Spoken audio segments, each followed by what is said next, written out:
हाँ, ये रिंग अच्छी है, बीवी को पसंद भी आ जाएगी। अरे यस सर, आपकी चॉइस बहुत अच्छी है और ये डिजाइन भी नया है। डिजाइन नया है वो तो ठीक है, लेकिन सोने की प्योरिटी का प्रूफ कहाँ मिलेगा?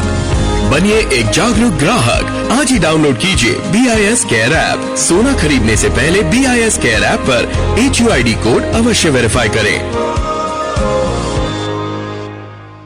नमस्कार, ये आकाशवाणी चंडीगढ़ है। अब आप रतिका से प्रादेशिक समाचार सुनिए। पहले इस बुलेटिन के मुख्य समाचार।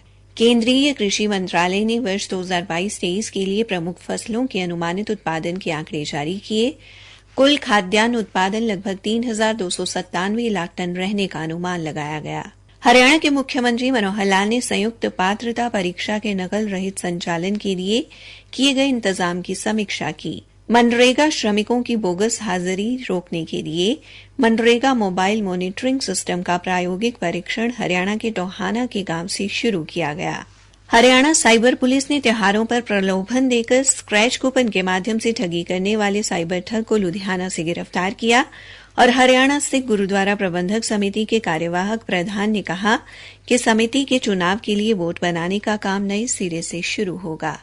अब समाचार विस्तार से। केंद्रीय कृषि मंत्रालय ने वर्ष 2022-23 के लिए प्रमुख फसलों के अनुमानित उत्पादन के आंकड़े जारी किए हैं। मंत्रालय ने कहा है कि देश में कुल खाद्यान्न उत्पादन लगभग 3,297 लाख टन रहने का अनुमान है, जो वर्ष 2021-22 की तुलना में लगभग 141 लाख टन अधिक है।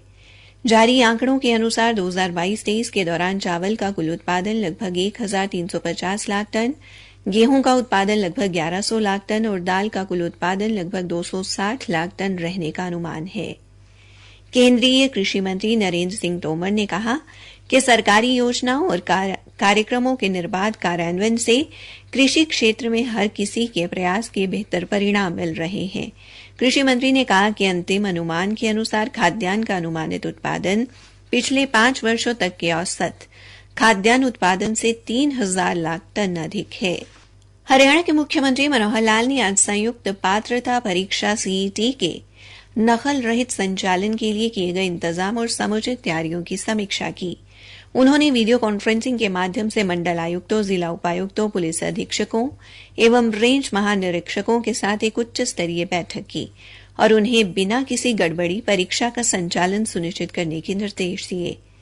मुख्यमंत्री ने निर्देश दिए कि परीक्षा केंद्रों पर तैनात कर्मचारियों की अदला बदली की जाए ताकि उन्हें ये जानकारी न हो कि किस परीक्षा केंद्र पर उनकी ड्यूटी लगेगी।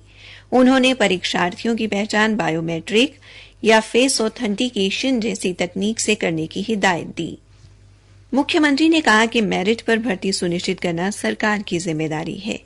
बैठक में बताया गया कि परीक्षा केंद्रों के 500 मीटर के दायरे में धारा 144 लागू रहेगी और नकल रोकने के लिए परीक्षा के दिन कोचिंग संस्थान तथा मुद्रण एवं लेखन सामग्री की दुकानें बंद रहेंगी। ये परीक्षा 21 और 22 तारीख को राष्ट्रीय परीक्षा एजेंसी द्वारा संचालित की जाएगी।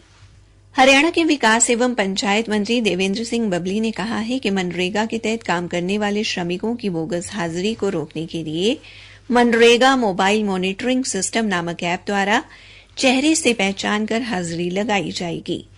उन्होंने आज चंडीगढ़ में बताया कि मनरेगा के काम को पारदर्शी बनाने के लिए केंद्रीय ग्रामीण विकास मंत्रालय ने ये योजना शुरू की है, जिसको प्रायोगिक आधार पर सबसे पहले हरियाणा के टोहाना विधानसभा के गांवों में प्रयोग में लाया जा रहा है। श्री बबली ने बताया कि टोहाना खंड के गांव ललौदा और डांगरा में इसका परीक्षण शुरू कर दिया गया है। उन्होंने बताया कि नई दिल्ली से मंत्रालय की एक टीम ने आज कार्यस्थल पर मजदूरों के चेहरे स्कैन कर इसका परीक्षण किया। उन्होंने बताया कि भविष्य में अगर मजदूरों के चेहरे में कोई बड़ा बदलाव आता है तो उनके चेहरे की पहचान को अपडेट किया जा सकेगा। आकाशवाणी चंडीगढ़ के समाचार सेवा प्रभाग द्वारा मेरी माटी मेरा देश अभियान के तहत शुरू की गई प्रश्नोत्तरी प्रतियोगिता का आज का प्रश्न है, प्रसिद्ध गांधीवादी एवं सामाजिक कार्यकर्ता निर्मला देशपांडे की जयंती कब मनाई जाती है? प्रश्न एक बार फिर से सुन लें। प्रसिद्ध गांधीवादी एवं सामाजिक कार्यकर्ता निर्मला देशपांडे की जयंती कब मनाई जाती है? अपने उत्तर newsairchd@gmail.com पर तुरंत मेल करें।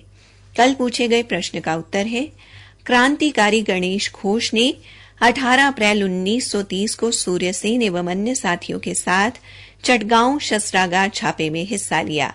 और ये सही उत्तर देने वाली हमारी विजेता है दिल्ली से डॉक्टर नित्या ढींगरा। प्रादेशिक समाचार आकाशवाणी चंडीगढ़ से प्रसारित किए जा रहे हैं।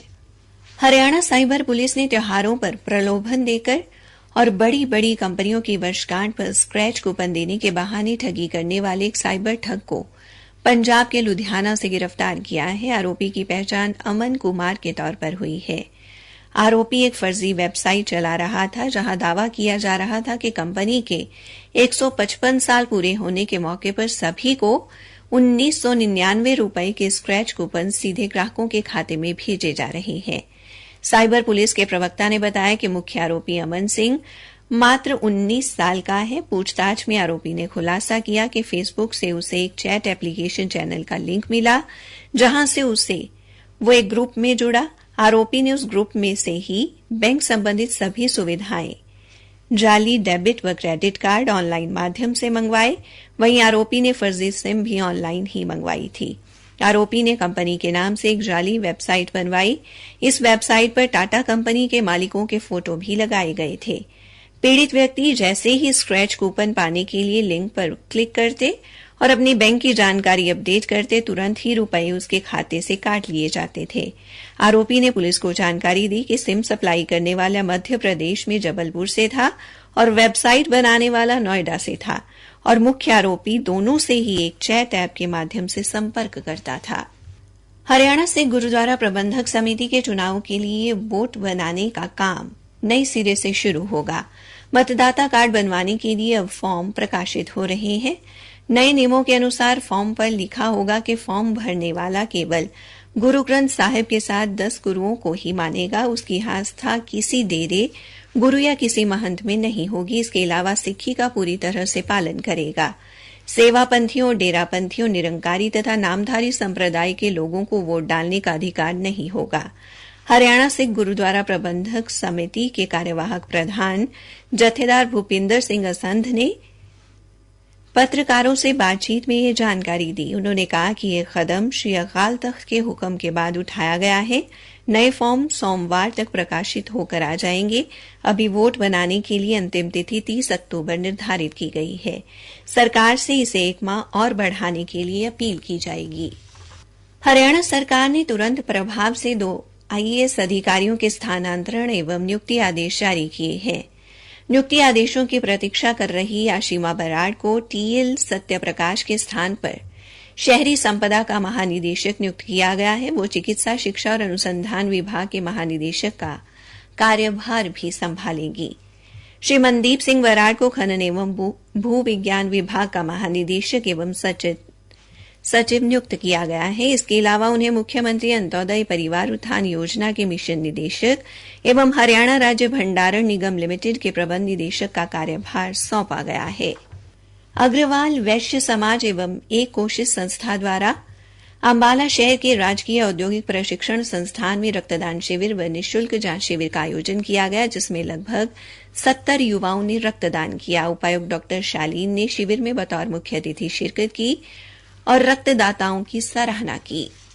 हरियाणा विद्यालय शिक्षा बोर्ड द्वारा मार्च में ली जाने वाली 10वीं और 12वीं कक्षा की वार्षिक परीक्षा के लिए ऑनलाइन आवेदन करने की प्रक्रिया इस महीने की 24 तारीख से शुरू होगी। आवेदन बोर्ड की वेबसाइट पर लिए जाएंगे। बोर्ड के अध्यक्ष डॉ वीपी यादव ने बताया कि परीक्षा के लिए 14 नवंबर तक आवेदन किया जा सकेगा। जम्मू में 15 से 17 अक्टूबर तक आयोजित की गई 34वीं जूनियर एथलेटिक्स चैंपियनशिप में भिवानी जिले के गांव बुसान स्थित बाबा भैरूनाथ स्पोर्ट्स क्लब के खिलाड़ियों ने 4 स्वर्ण पदक जीते। अंत में मुख्य समाचार एक बार फिर। केंद्रीय कृषि मंत्रालय ने वर्ष 2022-23 के लिए प्रमुख फसलों के अनुमानित उत्पादन के आंकड़े जारी किए। हरियाणा के मुख्यमंत्री मनोहर लाल ने संयुक्त पात्रता परीक्षा के नकल रहित संचालन के लिए किए गए इंतजाम की समीक्षा की। इसी के साथ ये समाचार बुलेटिन समाप्त हुआ।